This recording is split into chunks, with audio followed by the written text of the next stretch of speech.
Waalaikumsalam. Si Narada Ibrahim Iswari, Member of the Parliament. Dito po sa Mahardika, ako po ang Treasurer General ng partido. Sa MNLF naman po, ako po ang Chairperson on the Youth, National Youth Affairs. So, isa po ako sa mga anak ni MNLF Founding Chairman Mo Iswari ng Manila. Ngayon po, apat po kami ang currently active in public service. Dalawa kami ang na-appoint sa BTA. Isa naman po ay Deputy Minister ng MSSD. So, maraming salamat po sa pagpunta ninyo. At inshallah, hindi po natin sa Allah subhanahu wa ta'ala ang kanyang tawfiq at hidayah. Sana masagot ko natin ng maayos ang inyong mga katanungan mamaya. Maraming salamat po. Assalamualaikum warahmatullahi wabarakatuh. Waalaikumsalam. Ayun po, isa sa mga nominees, number 5 nominees sa partido, si Dato po si Bismillahirrahmanirrahim. Assalamualaikum warahmatullahi wabarakatuh. Ako po si Joseph Ipan sa aming Mahardika Party. Ako po yung Vice Chairman ng Defense Committee ng National Liberation Front. At the same time, soul of peace to Jerusalem. So, shout out sa mga tala. Sana po masagot namin yung mga kailangan nyo. Ina po, Assalamualaikum warahmatullahi wabarakatuh. Thank you very much, Tugul. So, ngayon po, pakinggan natin ang kanyang opening statement, si Sir Randolph, Attorney Randolph Bong Marcaso, ang Secretary General ng ating partido. Bismillahirrahmanirrahim. Assalamualaikum warahmatullahi wabarakatuh. Salamat po sa pagkakaroon ninyo dito sa konferensya na ito.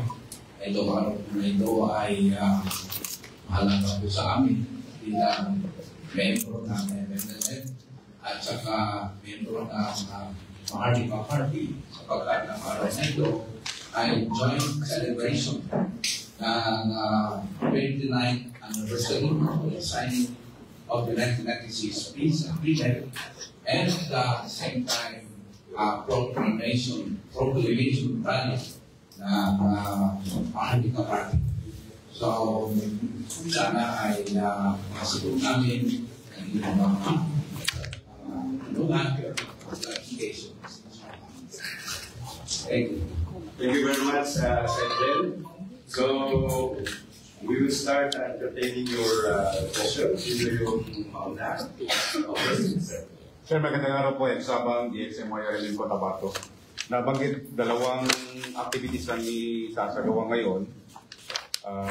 Proclamation rally and ano yung isa. And second question po, para hindi na ako makapalwag, maaari din po pang ipakilala kung sino ba yung mga nominee party sa Mahardika at sino rin po yung mga nasa district representative po ng Mahardika Party.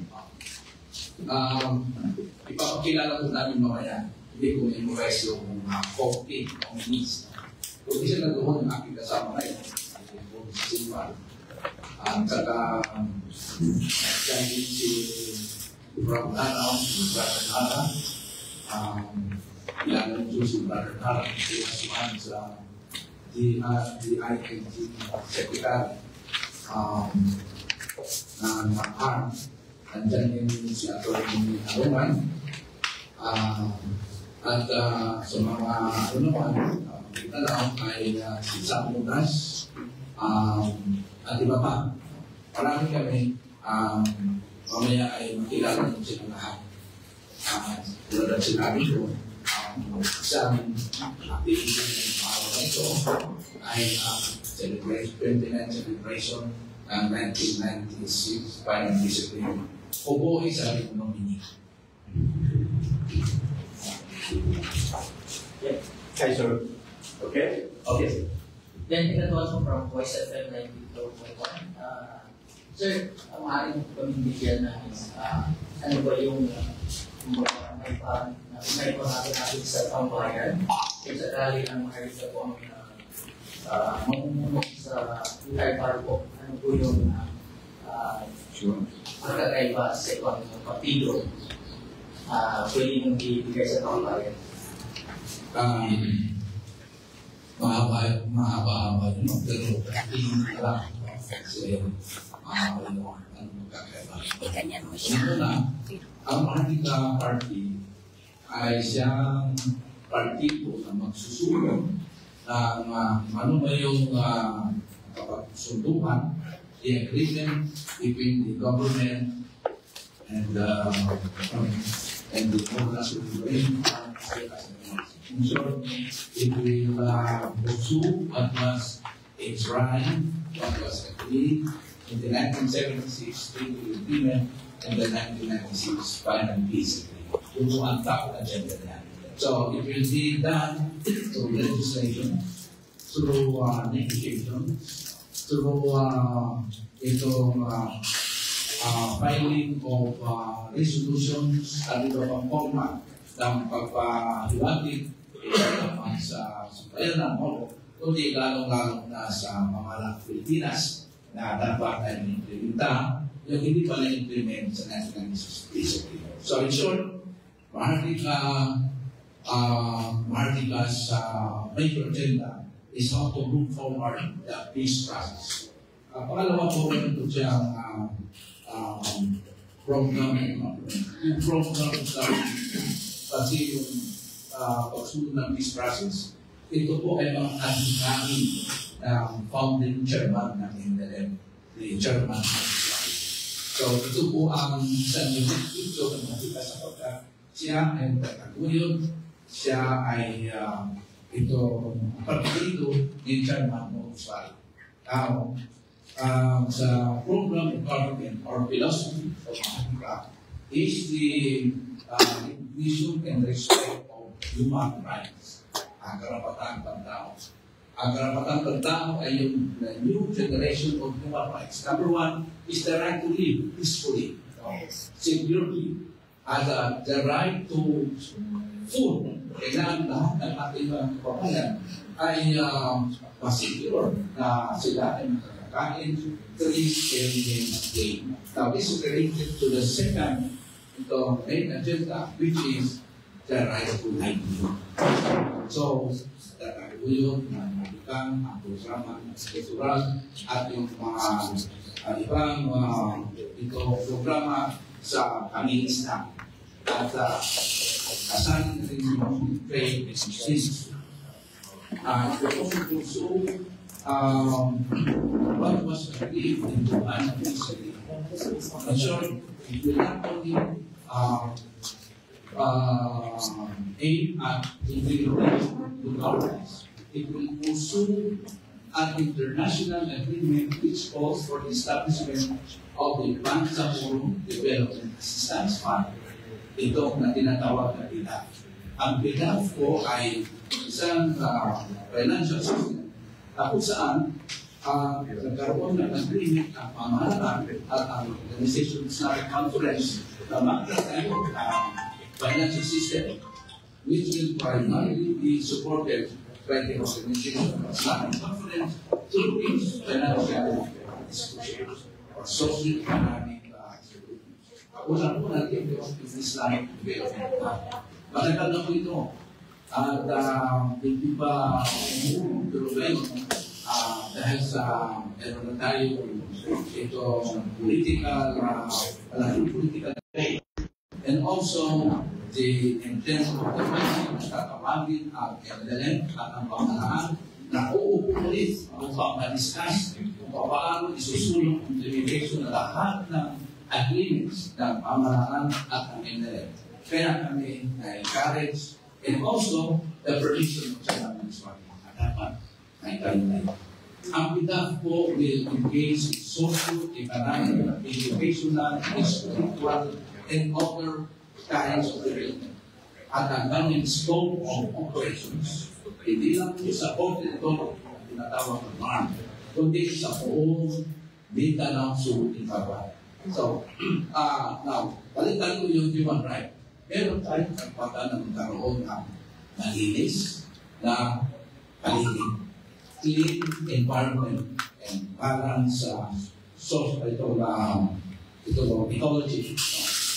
Karapatan ko yan ng tao. I'll cite an example. When I was in school in Manila in 1970s, pag ikaw ay maglalakad sa daan, after a while, iinti ka yung imo mula sa pollution. Pero ngayon, mabuti na, hindi na gano'n. Because the government has addressed this issue of pollution sa Manila, all over the country. So, yun po ang ibig namin sabihin na dapat meron tayong malinis and balanced ecology sa ating paligid. Yung karapatan na magkaroon ng hindi lamang libre or madaling ma-access na edukasyon, kundi yung tamang edukasyon. Karamihan sa ating mga kautahan na graduate ng ating mga universities and schools, ano ba ang nangyari sa kanila? Diyan, they change status. Ang status from student to jobless. So, iiwasan po natin doon. Dapat mag-evolve yung educational system ng BARM and help in front of the whole country na yung ating mga estudyante, pagkatapos sila mag-aaral, ay wala silang trabaho. Ilan pang nag-apply sa BARM ng trabaho? Thousands. Kasi walang trabaho. Ilan ang naghahanap ng trabaho? Ilan ang pumupunta sa abroad, overseas workers, dami, thousands of them. Now, tingnan nyo, sa ibang bansa, example in Malaysia, yung educational trust nila doon, ang pamahalaan ay nag-sponsor ng more than 1,000 scholars who will study in standard educational institution sa Lotto, sa US, at iba pang bansa. Pagkatapos sila mag-aral doon, ay meron silang kontrata na babalik sila sa Malaysia at sila ang magtatrabaho sa bansa. Sa atin, di ba? Pinapaaral natin ang ating mga anak, nurse, o iba't ibang mga kurso, at ang karamihan sa kanila ay mag-pupunta sa doktor. So, meron kamalian dito sa ating bansa at dito rin sa ating region. So, yun ang sinasabi namin na kailangan hindi lamang libre ang education, kundi tama ang ating edukasyon. Ang bangwang sa Pilipinas, pinakamarami sa farm, illiterate daw. Pero I don't believe in that. Kasi ang ating literacy, ibig sabihin, yung hindi nakakabasa, primarily English. Yung ba, anong bansa sa Southeast Asia na ang mga batas ay sinusulat sa English? Anong bansa? Pilipinas. Kaya marami sa ating kababayan hindi naiintindihan kung ano yung batas. It's written in English. Sa Malaysia, Indonesia, Brunei, Japan, Korea, China, Thailand, at iba pa, sa anong lingwahe sinusulat ang kanilang batas? Sa kanilang sarili lingwahe. So, related sa lahat, edukasyon, yung kultura, ang gusto po namin ay truly, bangsa ko, we will truly be Filipino, ang ating sistema ay itong angko sa ating pagkatao. So, yung education, ito mahaba-haba ito. No? Sa ano naman sa itong pamamahay, isa sa mga itong major program ng Mahardika ay yung libreng bahay. Dapat karoon ng, kasi ito ay karapatang pantao. Bakit karapatang pantao? Ito sabi namin, actually ito lahat ay obligasyon ng pamahalaan. Sapagkat sa Pilipinas, meron tayo sinasabi sa aming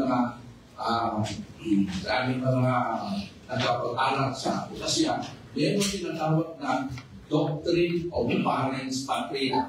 Ano ba yung doctrine na yan? Na ang pamahalaan ay ama ng mga mamamayan. So, dapat na ang ama ay sisipyo niya ang pangangailangan ng kanilang mamamayan. So, isa na dito yung the right to share. Ano ba ba? Marami pa po, pero doon muna ako. Good morning. Thank you very much,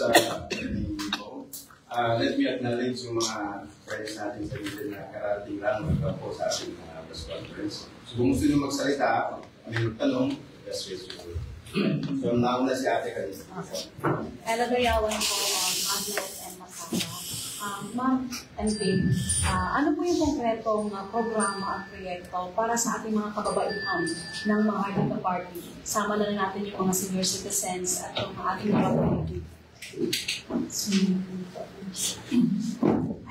Sure po, recently, ay na-fire po tayo numbers para po sa welfare ng ating mga kababaihan. So, itong batas na po ito ay para magkaroon ang bawat hospital, or at least yung major hospitals po sa ating mga probinsya, ng parang separate section concentrated para sa mga kailangan or para matutunan yung mga pangangailangan ng ating mga kababaihan. This is a welfare center for the women, specifically for the women. So this is anchored doon po sa napansin natin doon sa mga Islamic countries. Meron po talaga silang established na hospitals dedicated for maternity, for the women. So this is a whole package from the younger age to sa mga elders po, sa mga senior. So, yan po ang ating isa sa mga gustong ipatupad na batas sa BARM. Although ngayon it's just on the first reading pa lang, and we're already sa campaign period and upcoming po ang election, so most probably sa term po namin, pagka hindi na ito kumbaga mag-materialize. Ngunit, sa panahon na inshallah mayroong nominee po ng Hardika ang makapasok sa susunod na parliament, inshallah, ipupush pa rin po natin ang ganitong mga programa para sa ating mga kababaihan, para sa ating mga mothers, para sa ating mga young women sa Bangsamoro po, para masigurado ang kanilang kalusugan, ang kalusugan ng kanilang mga anak, ang kalusugan ng ating mga nanay na nangangailangan po talaga ng tulong medikal. Yan po yung unang-unang priority po natin ngayon para sa ating kababaihan. Sa mga kabataan naman po, tulad ng sinabi ng ating mahal na Secretary General, ipagpapatuloy po natin ang programa sa pagbibigay ng maayos at tamang edukasyon, pagpapalawak or pagpapadali sa access to education, inshallah. So, although nasimulan na natin with our small efforts, alhamdulillah, magpatayo tayo ng mga classrooms sa mga far-flung areas, especially doon sa mga dating war zone din po. So, meron tayo mga classrooms na ilalay doon, alhamdulillah. But these are just small efforts considering that konti lang din na ating time and budget. Well, inshallah, with proper inshallah with proper time and inshallah with proper lobbying, siguro mabibigyan din ng diin itong solusyon kung kailangan natin para sa edukasyon. So there were trainings that we conducted, especially yung mga TESDA, training to partner with TESDA kasi kung napansin po natin, kailangan natin talaga i-elevate or i-accelerate yung skills ng ating mga kabataang Bangsamoro kasi may mga trabaho nga, sabi nga ni Atobong, na actually maraming available slots or may mga available na position, vacant positions. Unfortunately, may mga standards ito or qualifications na hindi kaya abutin ng ibang kabataan ngayon kahit graduate po sila. So, even in BAR, may mga vacant positions po, unfortunately, hindi po ma-qualify yung ibang kabataan. So that's something we have to look into, provide additional trainings, and seminars, para mabigyan talaga ng opportunity at ma-fulfill or ma-fill itong mga vacancies. So sa mga kabataan, sa mga young children, again, pagdating po ating likhain para sa edukasyon, karapatan po yan ng bawat Bangsamoro. And inshallah, we are also supporting the God Code ngayon for passage ng kapag we're still waiting kung ano yung timeline ng ating chair. So, because I'm a member of the Committee on Women and Youth and Children. For PWDs naman po, meron tayo currently, actually, we passed bill for yung parang supplemental or just to complement itong Magna Carta for PWD. Kasi ongoing na rin po yung, this is one of the priority agenda na ating Chief Minister is to pass the, current Chief Minister is to pass the yung Magna Carta for PWD. But we decided, our group decided to look into the draft and then see on how we can complement it para mabigyan ko talaga ng mas malawakang provisions itong mga batas na Follow-up question. Chances of winning ng Mahardika Party kasi po dalawang MNLF Danang, Papa, and Mahardika. Ako. And then gaano karami yung mga supporters natin na talagang solid supporting Mahardika? Secret. Malaman. Meron kaming organisasyon sa lahat ng barangay. So kung ang pamahalaan ay pamahalaan natin sa ibo ay mayroon kami barangay. Meron kami so Mahardika Party is organized up to the full level. Meron pa sa level na hindi natin sasabihin. Okay, secret. Okay. Inshallah, kasi naman sa mundo na ito, ang papasya ay ang naglikha. Pero kami po ay palataya na tulungan kami ng Allah, ang set up na system ay ito po ang magtatrabaho sa darating na. So, hindi po problema yung meron isang party na mapana. So, dalawang independent dyan sa parliament, inshallah. Ito naman election ito, hindi ito awayan, dapat. Ito ay contest, no? Contest o paramihan ng boto. Ang lahat naman, dahil lahat ng partido ay susunod yung interest ng mamamayan mo. Isa na kami ito.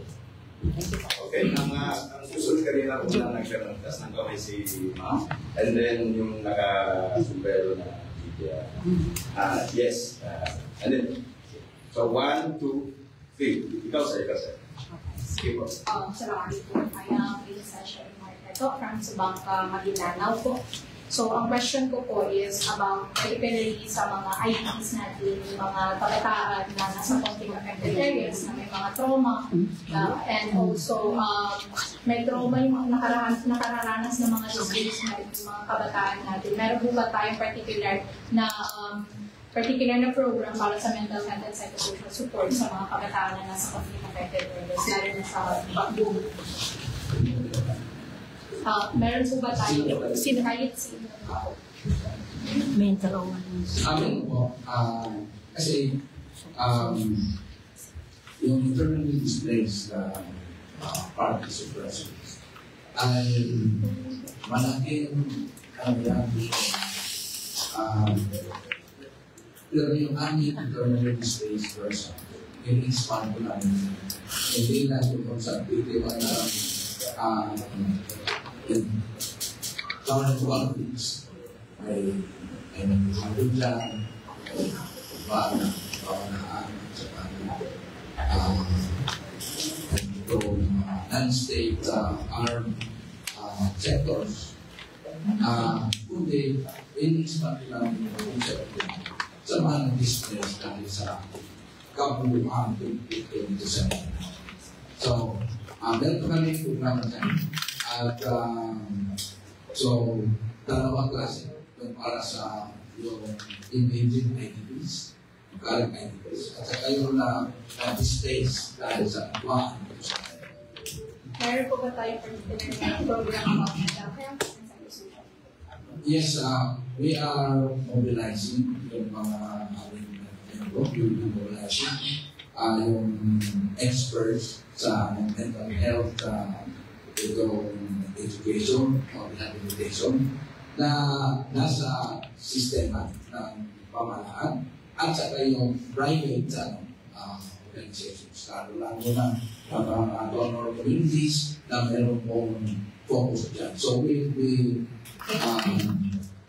ito coordinating, we will form a partnership as part of our governance with foreign donors. No?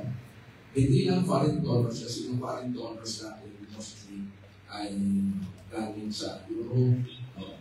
At saka non-Muslim countries. We will also access into partnership with wealthy, peaceful, and prosperous Islamic countries.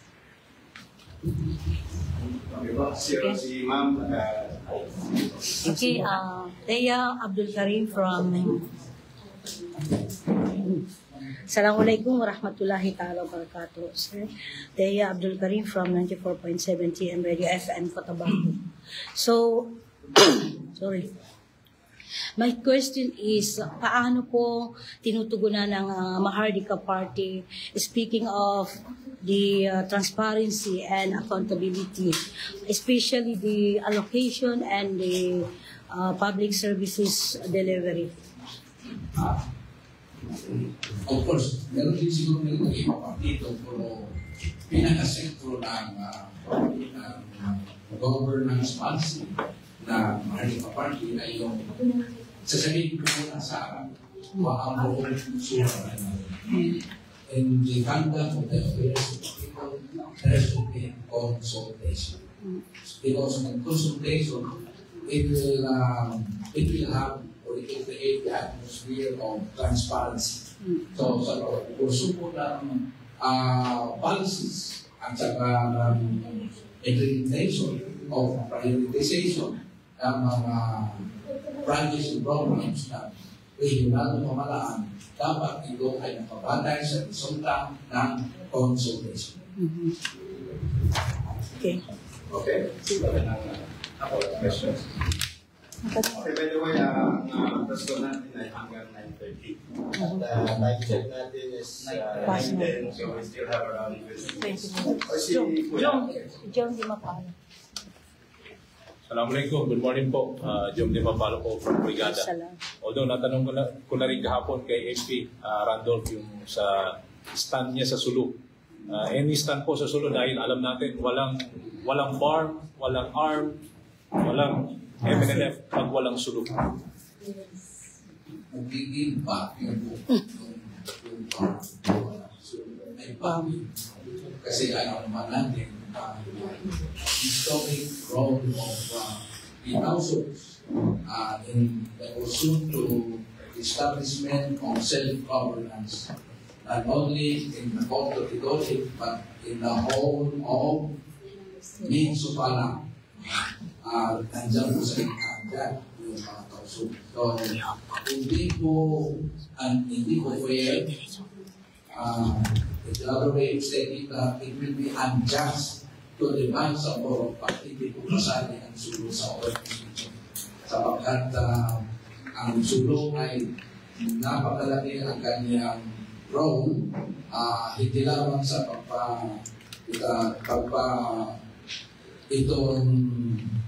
implement the fulfillment of peace, but in the future, sulo in partnership with Tawi-Tawi, insofar as the Maharlika agenda is concerned, will be the gateway to the prosperity not only of Bar, but the whole of Mindanao and the whole of the country. Kasi meron kaming programa on how to evolve economically, socially. Ang Tawi-Tawi, ang Sulo ay nagiging tulad ng Singapore.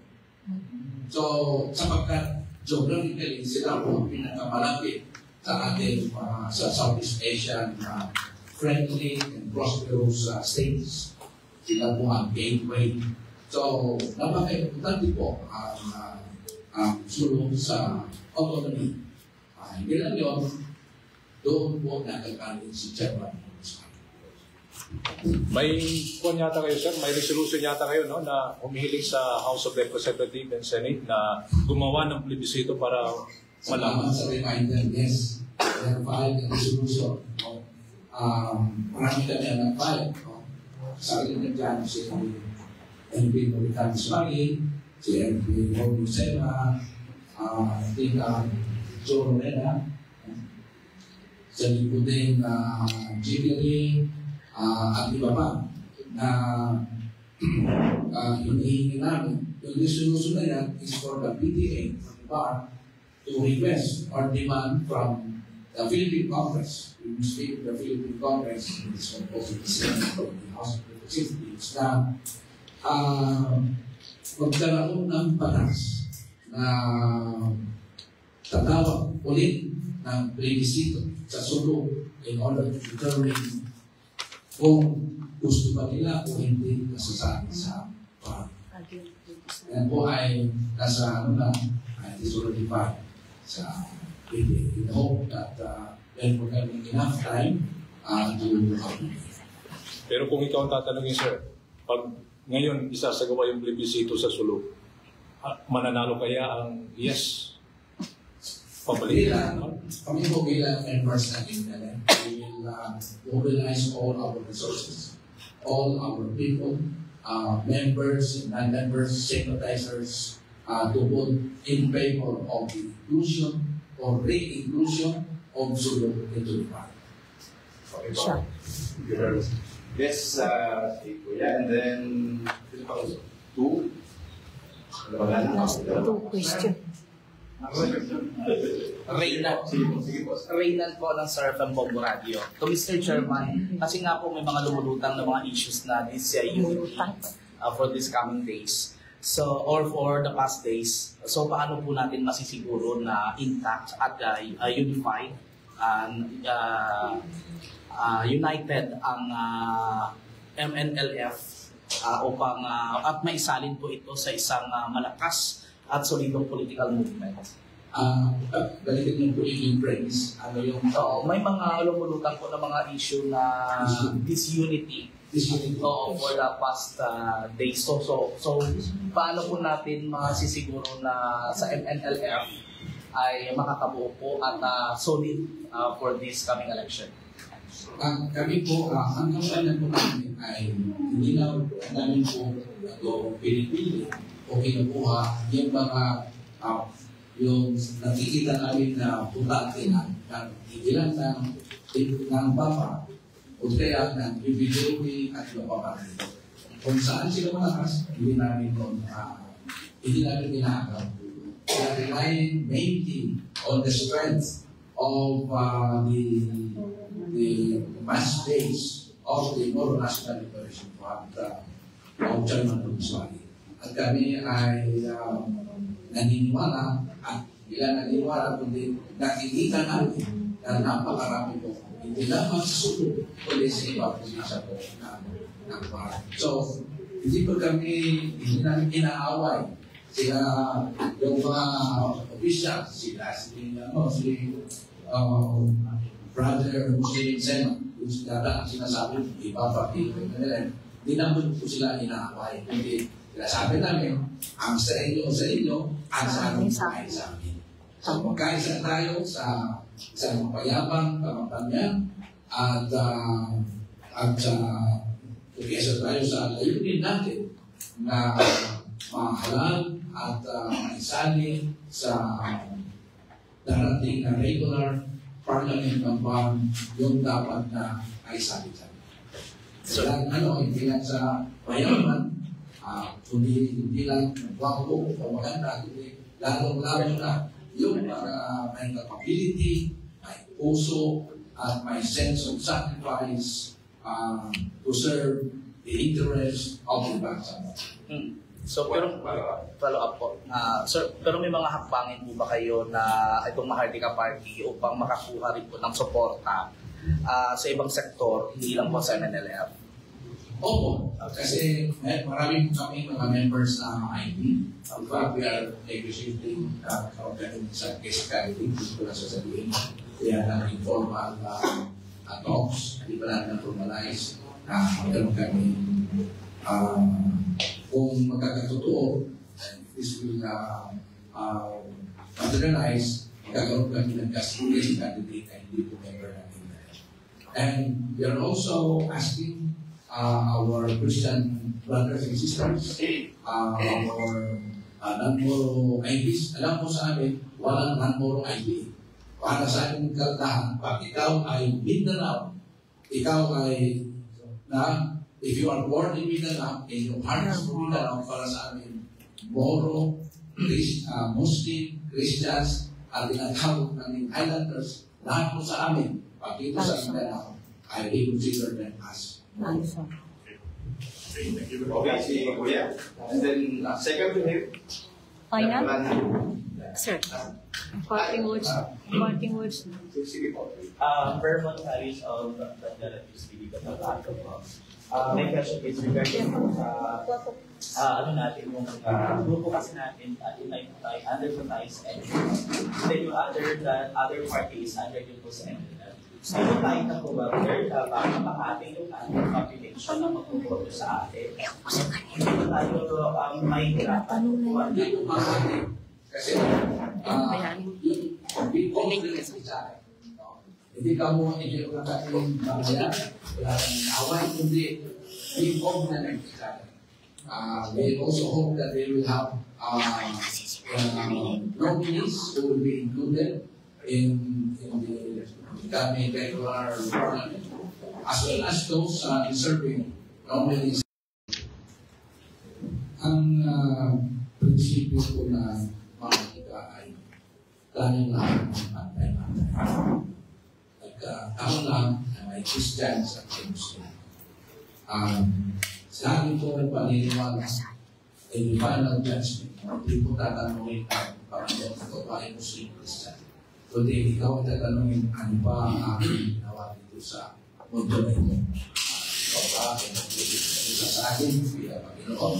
Ikaw ba ay ito walang ginawa kasamaan dito sa mundo na ginagawa. So, pangalawa po, siguro hindi niyo alam ito. And this is unique to Mahardika.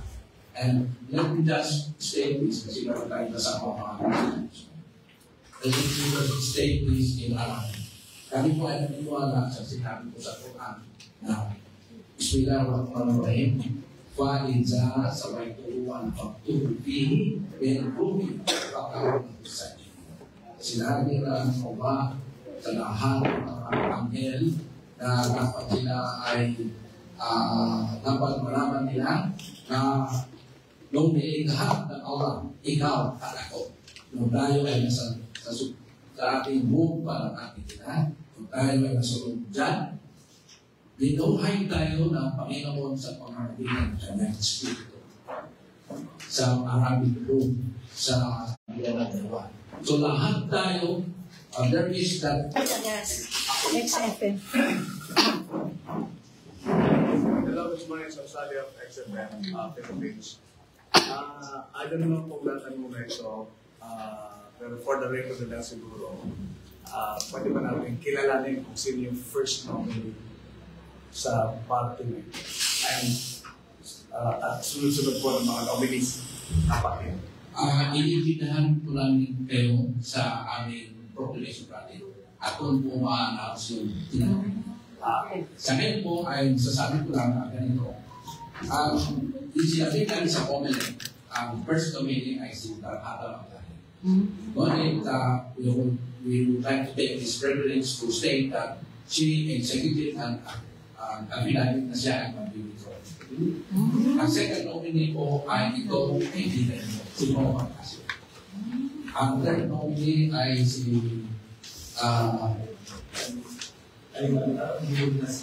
Alimuddin Aziz, isa po lamang sa George. Ang pang-apat ay si Nara Abdul Rahman. Ang sunod po ay si Van Cruz Chiban. So, etc. So, ano po mangyari kung sa nakito? Kung papayagan po na bumalik, kami ay sinanihan na papayag sila, ang ipapalit ko namin sa kanya, at we have this privilege of announcing, ay si Nur Aini Ismail. Kasi dapat merong anak Ismail sa amin. Nagiging kasama sa party. May position dito sa farm ngayon, si Nur Aini. Si Nur Aini po, meron siya position sa farm. Siya po ay Deputy Minister ng Ministry of Social Services. Okay, so since last question na yun, that was our last question. Okay? Yes. So, meron ba tayo mga Sige po, ito lang tanong. Dugtungan nila yung programa ng Marnica. Kung punta kami ng Tawi-Tawi, ay we were surprised na marami pala at very wide na kami support doon. At isa sa programa na namin, itong diniscuss doon sa Assembly na yun ay we will aspire and we will work to establishment of a medical center in Tawi-Tawi. Kasi it is an island quote-unquote isolated province. So kung mayroong medical center ang Lanao, which is may Pagpag Medical Center, at meron din itatayo medical center dito sa Cotabato Empire, dito sa Cotabato City, ay kailangan din na meron din medical center sa lahat ng provincial ng provinces ng part. So, okay po, so in 5 minutes, bibigyan po natin ng few minutes each ang ating mga guests umaga for their final segment or final message. We'll start with number 5 nominee. Bismillahirrahmanirrahim. Assalamualaikum again. So, yun lang po. We hope na huwag natin kalimutan ang Marika Party ng Partido. Thank you very much.